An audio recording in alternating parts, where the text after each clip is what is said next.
Chombo cha habari cha CNN kutoka Marekani kimetoa ripoti au documentary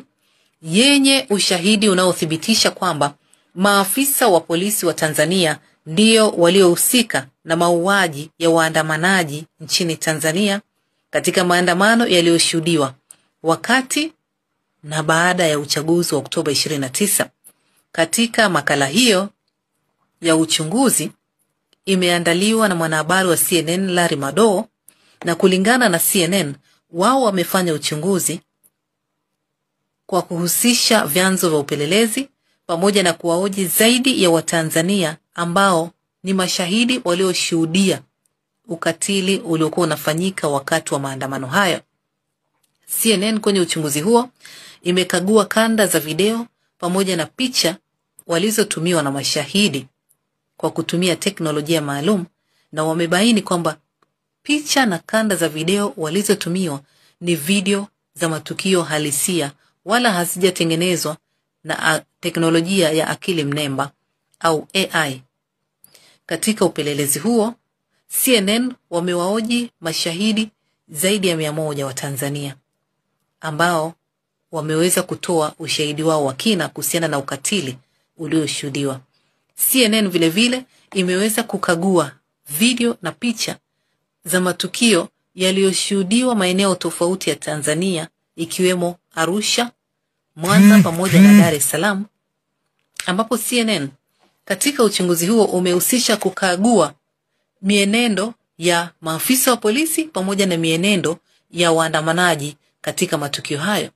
ambapo CNN nimesema imeangalia upande ambao polisi walikuwa wamesimama pamoja na upande ambao waandamanaji walikuwa wamesimama, na vile vile kwa kutumia teknolojia maalum wakachunguza sauti ya milio ya risasi ilitokea upande gani, na katika uchunguzi wao wamebaini kwamba milio ya risasi ilitokea upande ambako maafisa wa polisi walikuwa kuelekea kwa waandamanaji. Hivyo ni kiashiria mojawapo kwamba polisi wa Tanzania ndio walihusika katika kuwafuatilia risasi na kuwaua waandamanaji. CNN pia imetumia picha za satellite na ikaweza kuona viashiria kwamba kuna makaburi ya halaiki ambayo yanatumika na maafisa wa polisi kuwazika waandamanaji waliofariki ili kuficha idadi kamili ya waliouawa wakati wa maandamano hayo. CNN pia imesema imeweza kuzungumza na afisa wa afya katika eneo la Mwanza, na akasema kwamba katika kituo ambacho walikuwa wanahudumu kwa siku nzima kulikuwa kuna kuja magari takriban mara 4 iliyojaa miili ya waandamanaji, na kulingana na huyo afisa wa afya, baadhi ya waliokuwa kwenye lile gari hawakuwa wamefariki, walikuwa na majeraha, na madaktari kwenye hicho kituo walipojaribu kuwatibu ama kuwanusuru wale waandamanaji wenye majeraha, polisi waliwakataza madaktari kuwatibu. Badala yake polisi waliamrisha madaktari kuwapeleka hao waandamanaji ambao bado ni majeruhi wako hai, kupelekwa pamoja na wale waliokufa mochari ili wakafie huko. Nimenukuu, ni kulingana na afisa wa afya ambaye alizungumza na CNN kwa masharti ya kutotajwa. CNN pia imekagua kanda za video zinazoonyesha miili ya watu katika hospitali ya Mwananyamala, na ikaweza kuthibitisha kwamba kanda huo wa video unaonyesha miili ya waandamanaji ikiwa imetapakaa kwenye hiyo hospitali, sio ya AI bali ni video halisia. Sasa basi CNN inasema kabla ya kuyatoa makala haya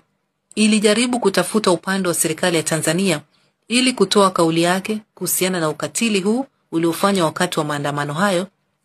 lakini upande wa serikali umedinda kutoa tamko ama kuzungumza na chombo hicho cha habari. Lakini vile vile CNN inasema serikali ya Tanzania ilikuwa imewaonya ama kuwakataza kutoa ama kutoandaa makala haya